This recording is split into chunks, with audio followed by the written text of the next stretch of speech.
This is the second class on the heart of remarriage with the bonus of children, and this is going to be highlighting finances, sex and children, delight or destruction. I know in remarriages that there definitely is the want for God to fully bless sexual union in remarriage, free from guilt or recrimination, because remarital sex can also be accompanied, and we talked about this in the first class, the ghosts of marriages past. In order to cast these ghosts outside of your bedroom for good, it is important to have some tips to not get caught in the past. Don't make comparisons in your mind or out loud. Why can't you touch me the way John did?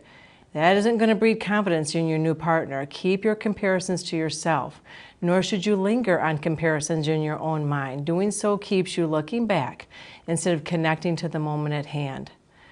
You know, there is actually a soul tie prayer that is written by Neil Anderson, and he is the author of Victory Over Darkness and Breaking the Bondage. I would recommend that prayer. And this is when there has been a very unhealthy soul tie.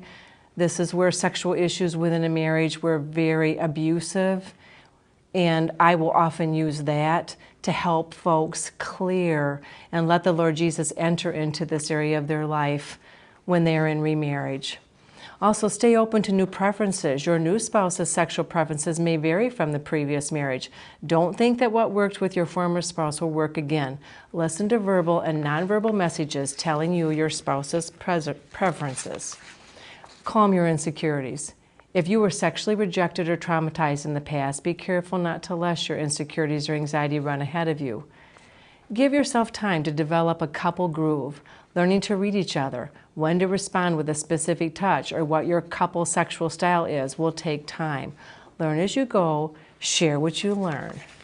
Confront your sexual ghost. Don't be quick to make negative assumptions and your partner's motivations or behavior. When fearful, try to take some small risks to increase your willingness to trust. Don't ignore sexual problems and don't overreact. It's normal for couples to have a sexual complaint of some kind. Don't panic if you encounter difficulty. Talk it through. And if necessary, find a counselor to refer to, and that would be some of the words that I bring to my folks. I was thinking about a couple I was working with, and this woman, her husband had been unfaithful, and it started with some cell phone issues where she found some text, and then she went to the phone company and found a number of calls to not healthy extensions, and on and on. And it led to an uncovering of quite a sordid connection with unhealthy sexual issues and addiction for this husband. Unfortunately, this happened before I ever had met this couple and there was a divorce. Well, I met this woman's new husband and they had been remarried and there was blended family. And there were so many issues that came up in our therapy about his cell phone. And there never was any wrongful texts and there never was any issues that were ever necessarily found.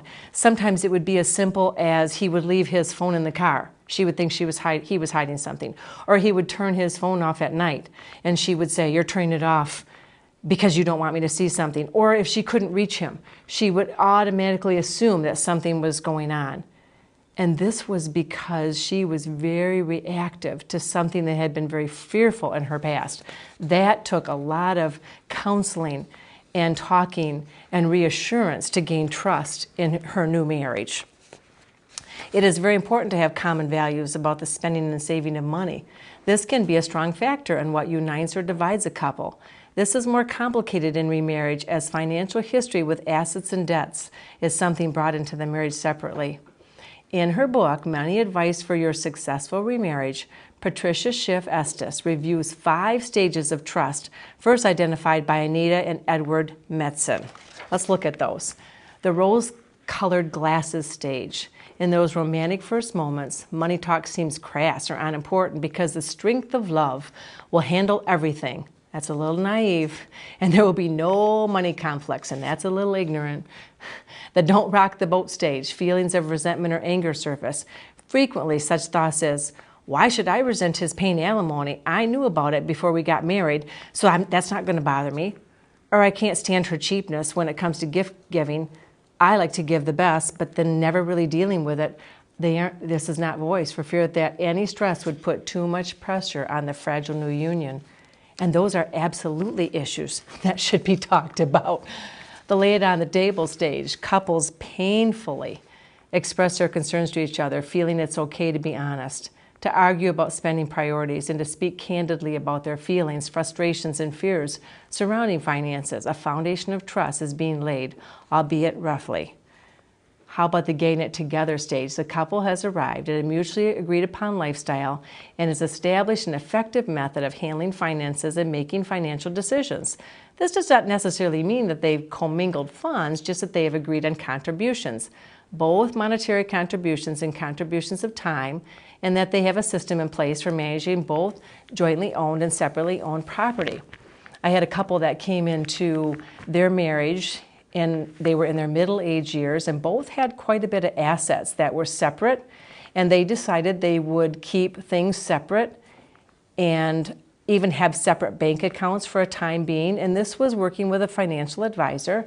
However, with the counseling, I was hoping that there could be something. I said to them, I'm not a financial counselor, but if there could be something that you would be willing to commingle a little bit and just see how it goes.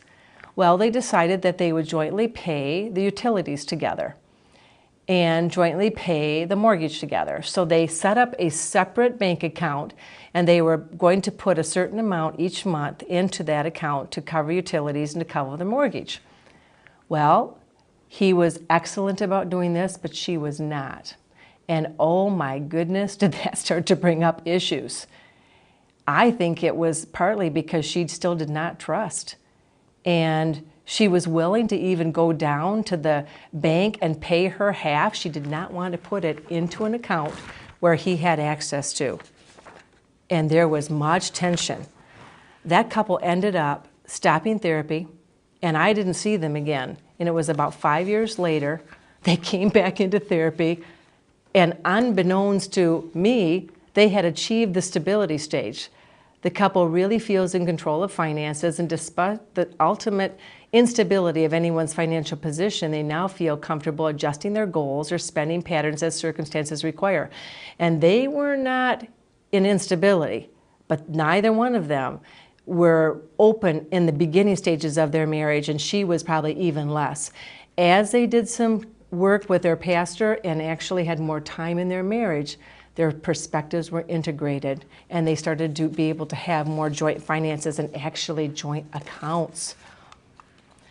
Here's a picture, because I want to get into now a little bit more about blended families and children. And I thought we'd all remember the Brady Bunch, a hallmark of step families and blended unions.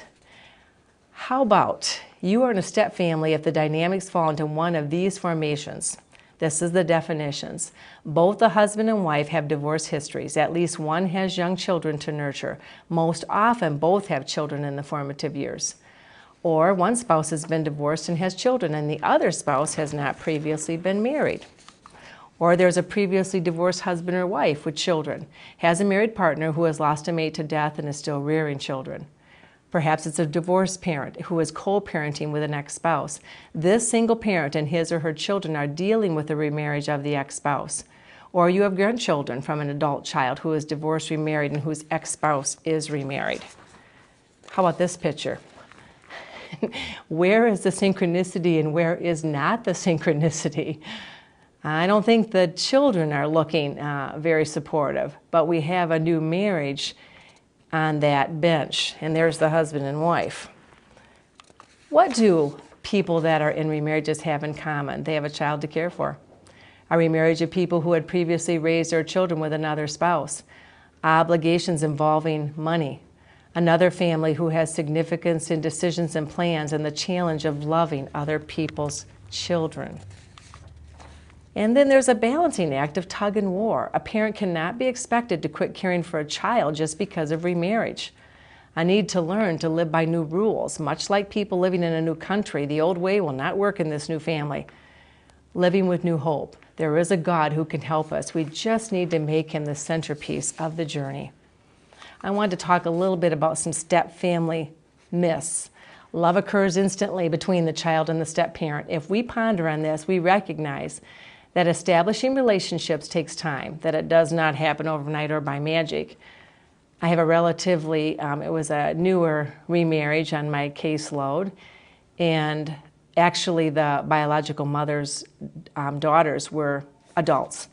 And her new husband, so this would be the daughter's step-parent, very much wanted to have a relationship with the daughters. They ended up telling me about an excursion where they had went to a park, and they had taken their bikes, and they went for a nice bike ride.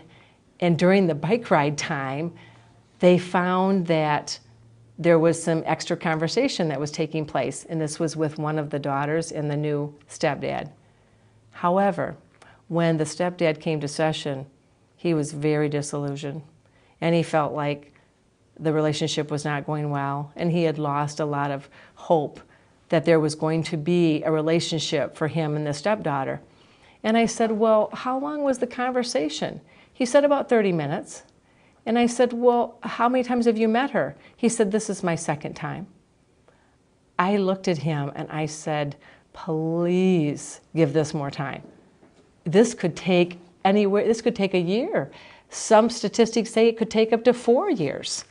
So that was helpful because he definitely did not have the timing perspective. How about a step-parent is so much more than just a parent. They have made the choice to love, and they didn't even have to. How about the myth of stepmothers are wicked? This myth is based on fairy stories that we all hear as children.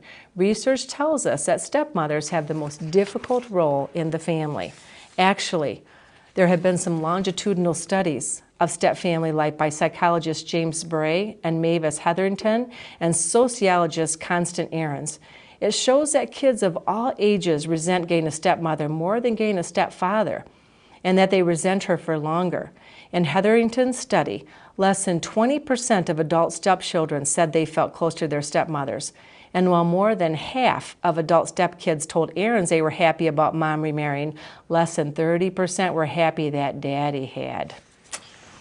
You know, I wanted to give a little bit of a buffer to this. I was doing some research and I found a blog, and it comes from birthwithoutfearblog.com, and this is a story about the day I became mom, and I thought this was a wonderful example of being a stepmother. Rick and I moved in together about a year and a half, and we were going to be married. And with getting married, and believe me, I didn't like that part, but I did like how she was preparing to get to know this stepson. They were married in September of 2008, so this is a while back. When we began dating, he asked if I was okay with waiting to meet his son. Of course I was. I understood. I was only 18, he was 27. I wanted to make sure that this was going to last before we included anyone else, especially his child. He was being a good father by making sure I was going to stick around before he brought his child into the picture. This made me love him almost instantly. What woman wouldn't swoon over the idea of a man being a great father? The day I finally meet Ricky was on Super Bowl Sunday 2003, and a month after Rick and I decided to be exclusive. He was 7 years old. He had the best manners. He even called me ma'am. He also met my parents, brother, and sister that day too. In preparation for our meeting, I went to Target, and I bought a big Tupperware container, bubbles, crayons, coloring books, some outside balls and paints. I decorated the box with his name. When he came inside, I showed him the box and let him know it was his, and it was here for him whenever he came to hang at my house. He was so excited that I have thought of him. Later in the afternoon, he seemed a little bored. He was watching football, so we went for a walk around the block. We brought the bubbles so we could blow them as we walked. We talked about random things at first, and then he said, "Can you promise not to fight with my dad in front of me? I hate when my parents fight. It makes me so nervous." I almost started crying. How could a child so innocent and sweet even understand all that had happened in his life so far? I stopped blowing the bubbles. I turned to look at him, and I promised him wholeheartedly that I would never fight with his dad in front of him. His response was, "Great, I really like you." And I said to him, "I really like you too, Ricky." I called him my son because that is what I feel he is. He is my son. I may not have carried in my womb because then about 5 years later, they did get married. I may not have birthed him, but he is mine. Having a child does not necessarily make you a parent. Raising one does. I have raised him. I've gone to parent-teacher conferences. I've been up with him in the middle of the night while he was sick. I've wiped tears and I've kissed boo-boos. I've assisted in helping him navigate teenagehood and brought him to adulthood. I've watched him grow from a young boy into a handsome, respectful man, and that is from a stepmother. How about myth number 3? Adjustment to step-family life occurs quickly because step-families are such complicated families. The time it takes for people to get to know each other, to create positive relationships and develop some family histories is significant, usually at least 4 years.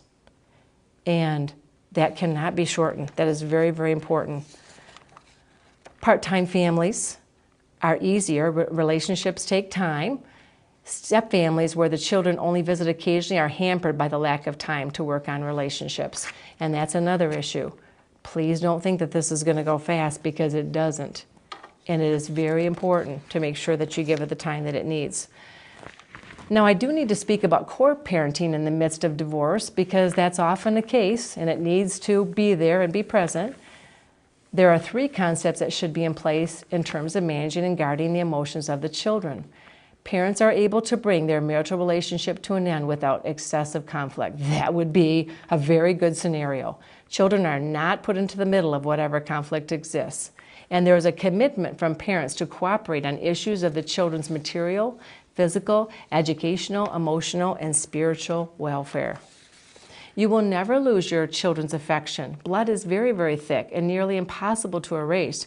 Your children will not forget about you just because they have a new, rich, and entertaining step-parent. Your parent. You would have to intentionally be a royal, not very nice person before your children will consider leaving you behind. Never make your children regret having affections for the other home. Remember that they have citizenship there. And forcing a loyalty battle only destroys them. Children need your permission to love their biological parent, your divorced spouse, and they need to see your psychological stability as they do so. Your permission to do so takes them out of the emotional tug-of-war and relieves the pressure to take care of you. They also need your acceptance of the relationship that they carve out with their step-parent. The more comfortable you are with the children's relationship in the other home, the more likely it is that they will honor you and your new spouse. Relax and let your children open the circle of insiders to include your new spouse. And if you have children who are protecting an under-functioning parent, do not try to force them away from the other parent. While your desire to remove your child's need or to rescue is valid, coaching your child away from the other parent feels to the child like betrayal. Express concern and gently help them to decide what their boundaries with the other step-parent should be. Working with a family in the past, it was a blended family. They had 2 biological children themselves, and then the mother and the father had 2 biological children from previous relationships, and it was a boy for the father and a girl for the mother. The boy lived with the biological mother, and I could see that my couple were very concerned because this mother was very needy. However, they continued to be supportive of that, and they had time to spend with that son whenever they could. And he did turn out to be quite a caretaker, and there were probably aspects of it that weren't as healthy, but definitely he had quite a concern for people because he had been such a strong influence for his biological mother.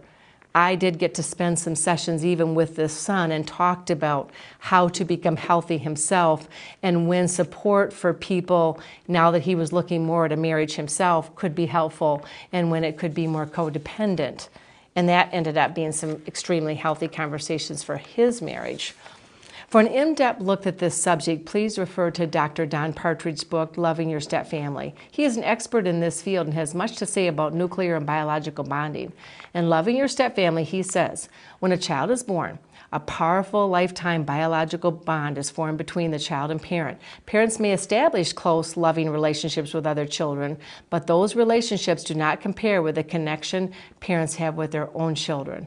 The bond between parents and children and the bond between married couples are considered to be identical. The Bible makes no distinction between the two. The one flesh bond between couples is considered by the Bible to be the same as the one flesh bond between parent and child. Children have a God-given bond with their biological parent. A child's bond to the parent should not be forced to change because of divorce. The child did not ask for this, and the child would be in danger if the child was not protected from this. Children are to be disciplined also by the person they are biologically bonded to. Now, that doesn't mean that the step-parent can't be a part of this. I had one couple that were quite adept at this.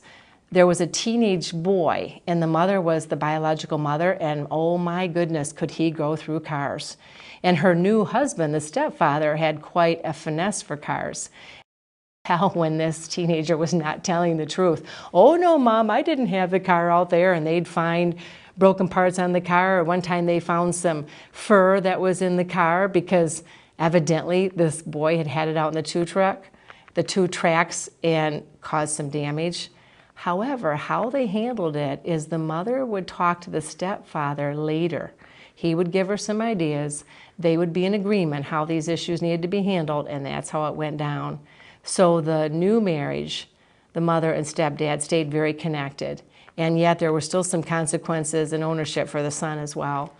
Children need time and attention from the person they are bonded to so the relationship can continue to grow and the child's loss can be minimized. Adults divorce adults, but they do not divorce children. The bond is not to be broken. Step-parents must learn to respect and honor the bond that their new spouse has with his or her biological children, allowing their relationship to continue to develop and thrive.